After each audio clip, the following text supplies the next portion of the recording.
A new president in the spotlight while the shadow of his predecessor still looms.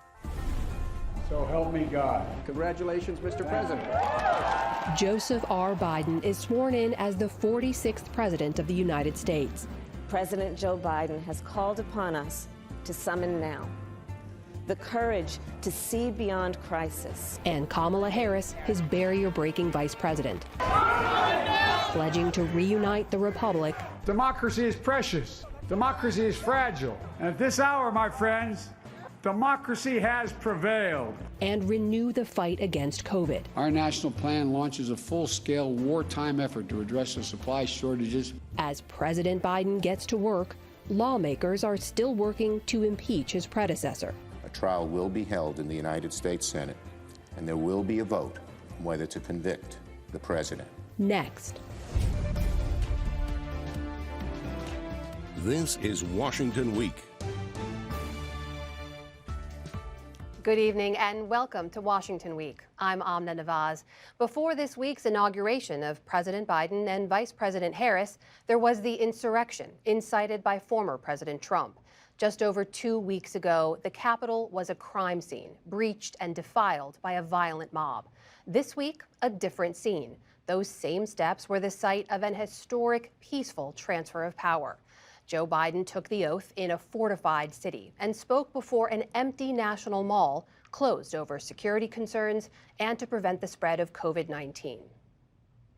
Few people in our nation's history have been more challenged or found a time more challenging or difficult than the time we're in now. Once-in-a-century virus that silently stalks the country. A rise of political extremism, white supremacy, domestic terrorism that we must confront and we will defeat. And Biden wasn't the only one taking his place in history. Vice President Kamala Harris became the first woman of color to ever serve in the role. And as the Biden-Harris administration gets underway, so does the Senate impeachment trial of former President Trump. It's been a week in Washington like no other. And joining us now are some of the top reporters covering it all. Laura Barron-Lopez, White House correspondent for Politico, and Ashley Parker, White House bureau chief for The Washington Post. Welcome to you both, and thanks for being here. Ashley, let's start with you because if you look over the last couple of weeks, a lot happened. We went from the same steps where the insurrection happened, being the site for Biden's swearing in. When you think about that, what is it we just witnessed? Was this sort of the last chaotic shudder of the Trump era, or is that indicative of the country that Biden now inherits? We don't know the answer. Sort of one of the questions is remember the real doubt, real concern, this a peaceful inauguration.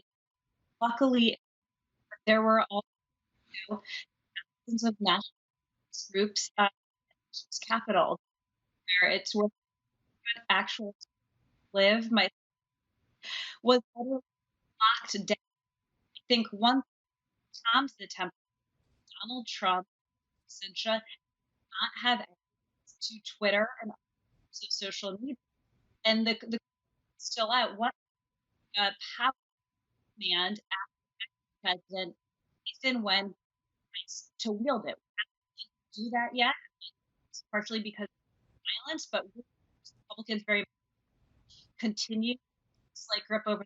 Ashley, I'm going to cut you off. I apologize. We're having some trouble with Ashley Parker's audio. We'll try to reconnect with her and bring her back to make sure we can hear what she's saying. But Laura, let me go to you because it's worth reminding people in between that insurrection and the inauguration, there was impeachment. There was a House vote to impeach President Trump. And we know now from what Senator Schumer has announced tonight, there's a timeline for that impeachment trial.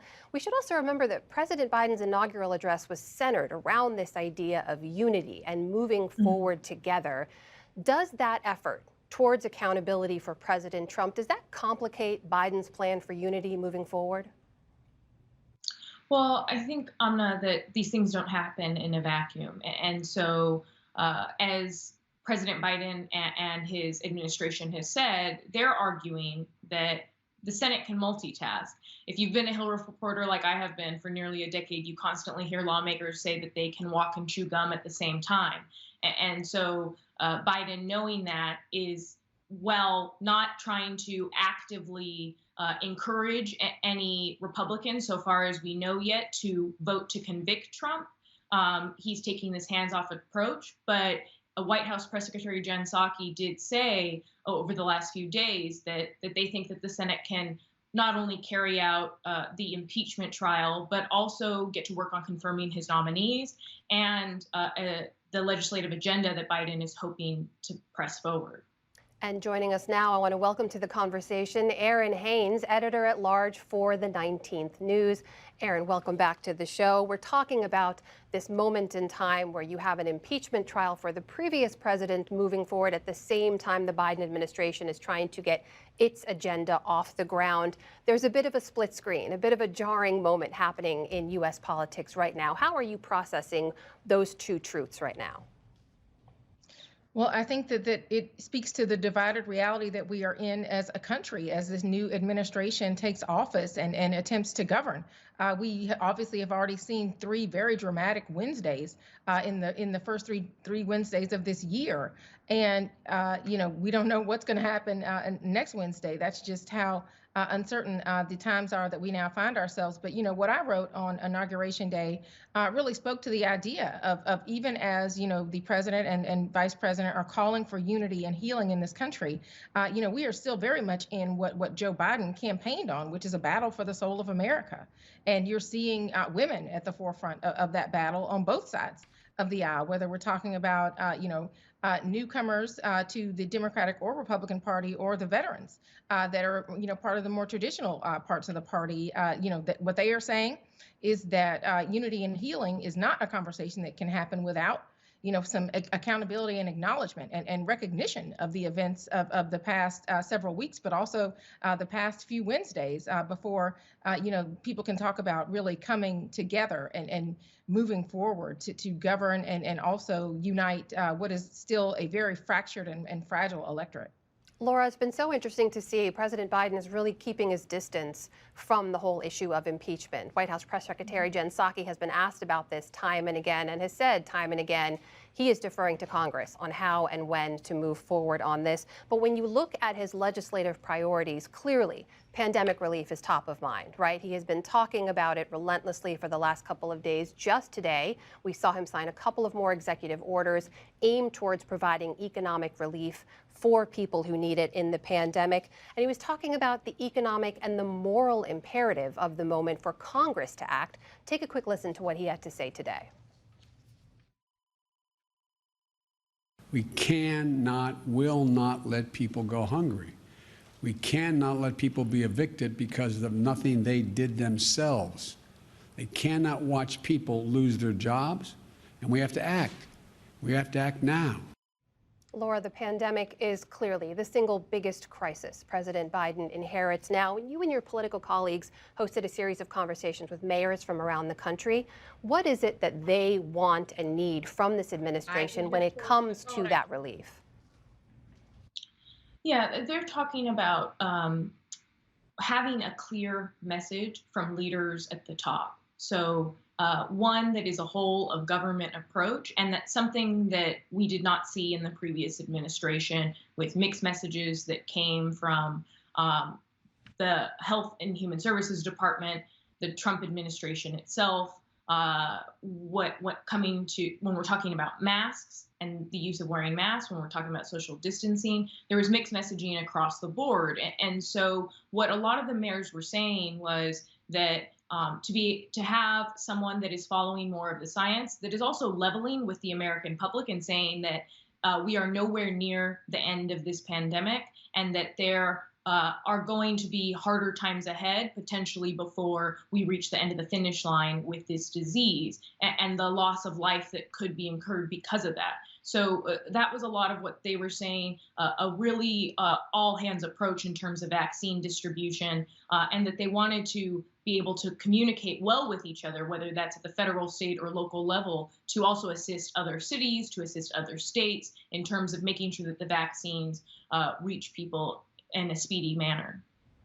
Errin, I want to bring you back in here because when you look at where the need is when it comes to the pandemic and its effect, we know that Black and Brown and Native communities continue to be among the hardest hit. And one of the things we saw messaged early from the Biden administration as they were incoming was they were going to address these racial inequities. Have you seen from them specific plans that deal exactly with those problems, getting the vaccine to some of those hardest hit communities, addressing some of that vaccine skepticism? Well, I think that is going to be factored into this national plan that is still very much taking shape here on, day 3 of the Biden-Harris administration. But we have seen, to your point, Amna, 3 days of daily press briefings, right? That were not just broadcast on television, but were also put on social media platforms in an attempt, I think, to kind of reach folks where they are. I mean, I just moderated a conversation with, 4 of the women who are leading the Biden-Harris communications team, and what they said was that truth and transparency, even in the difficult conversations for the hard days ahead that the country is going to have on coronavirus, and this pandemic, are going to be key to really keeping, Americans informed, and also, restoring trust, not just in the press, but in the public's relationship to government, as this vaccine rollout takes place. But, as we sit here today, we know that there is no 1-800 number that people can call yet. There is no, website where somebody can just kind of punch in their zip code and figure out where they can go to get help. And so that is really what at least President Biden has indicated. The response of the federal government should be more national, and something that they are planning to work on with an eye towards the folks who we know have been disproportionately impacted by this virus, that being, Black and Brown and other marginalized folks in our society. Let's bring in now another reporter who's been covering all of this. Joining us now is Anna Palmer, founder of Punchbowl News and the host of the Daily Punch podcast. Anna, always good to see you. I want to ask you about this plan. Errin has mentioned, of course, the vaccine rollout is what everyone's waiting for. It needs to be ramped up. That depends on the money being released and funded by Congress to actually have it move forward.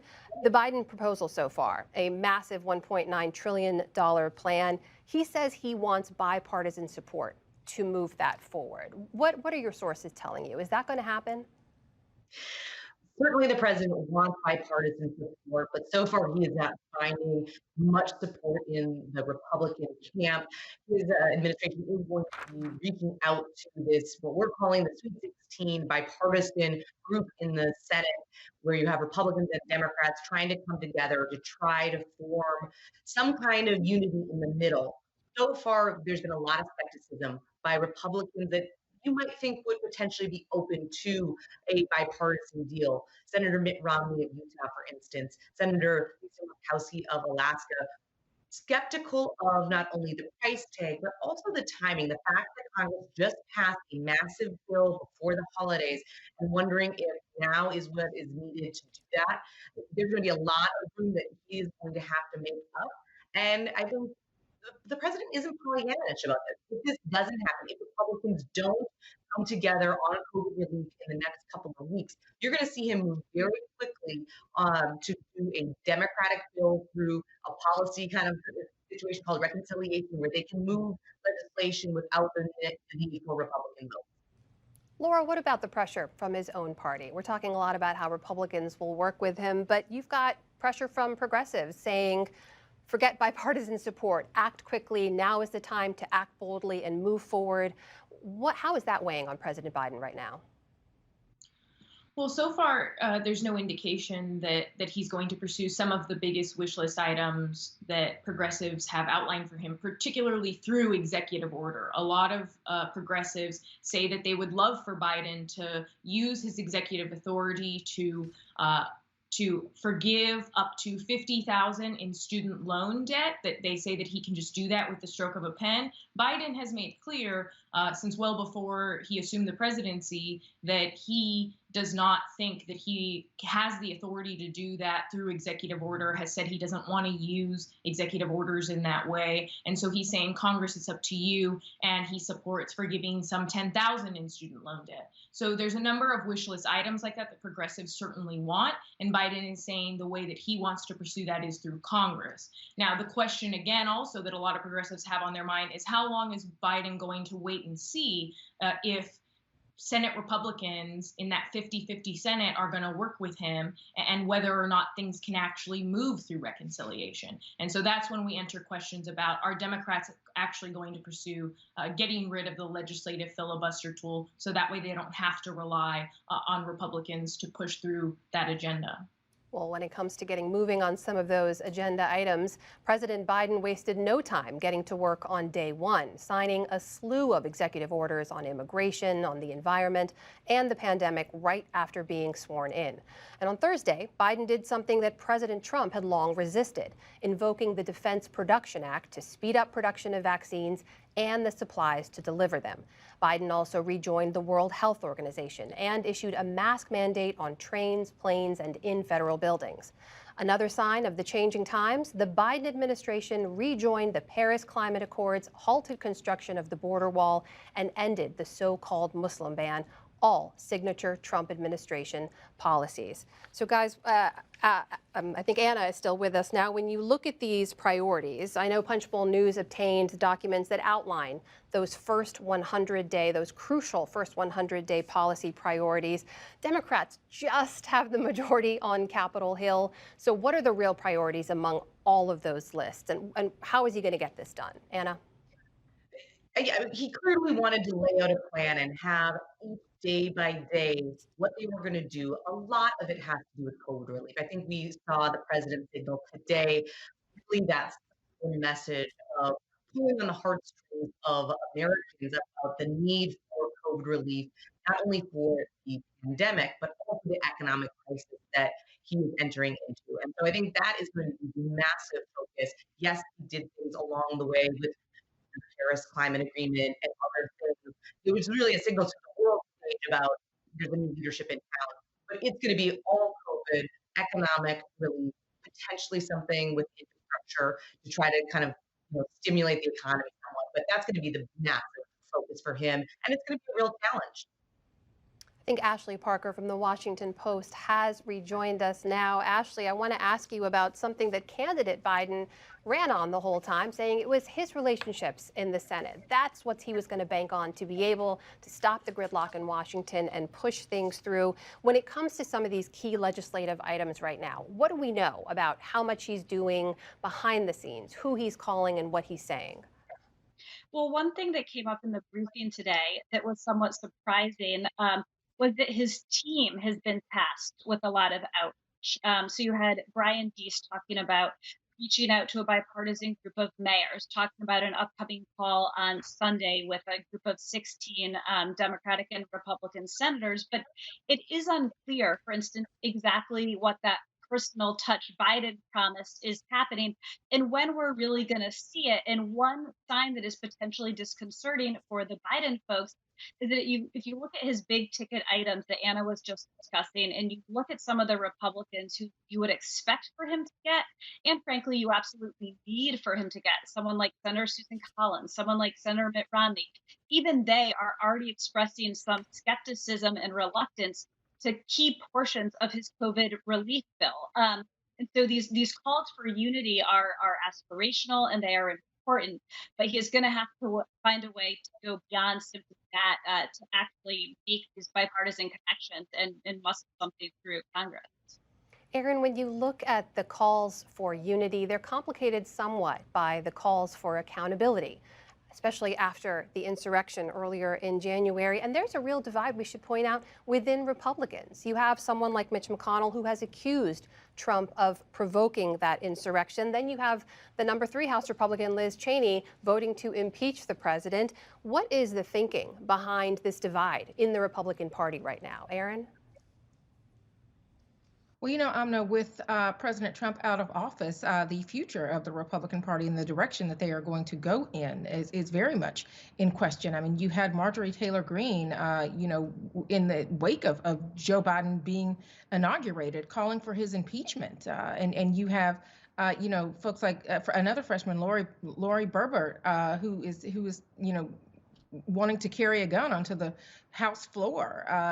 So that really seems at odds with some other Republicans who tried to strike maybe a more conciliatory tone, if not a tone that felt disingenuous, frankly, to some Democrats that I spoke to, given their role in kind of stoking the claims of a rigged election that a lot of folks say did fuel the events of January 6th. And so again, these are lawmakers that are coming to work with colleagues that they do not trust right now. Given the events of January 6th, the fact that there was an insurrection and questions of whether some of their co-workers were involved in that insurrection or aided that insurrection in some way. And so, while the impeachment trial has been put off by a couple of weeks, and we don't know what that will do to kind of cool folks' temperaments on that.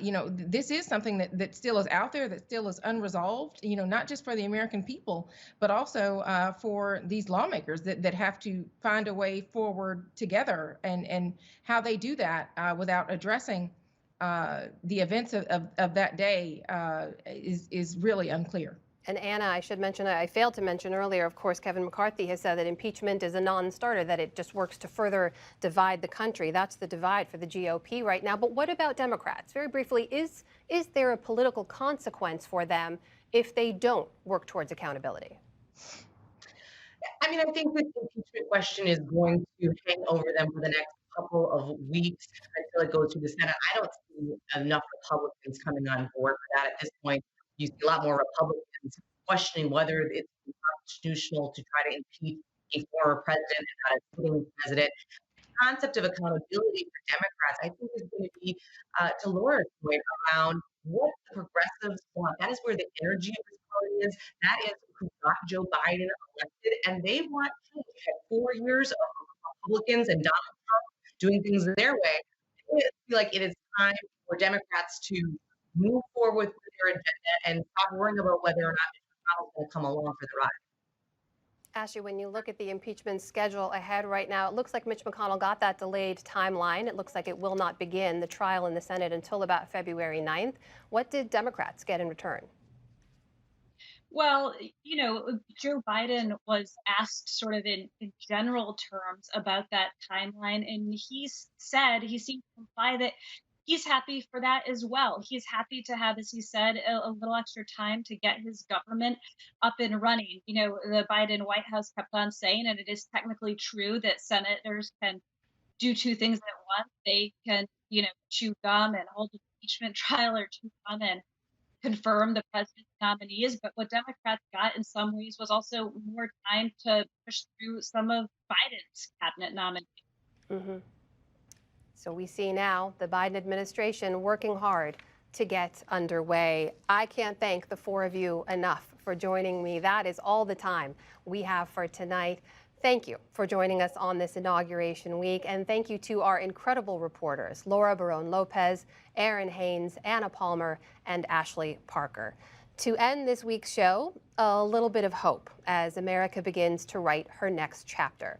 Here now from the inauguration is Youth Poet Laureate Amanda Gorman.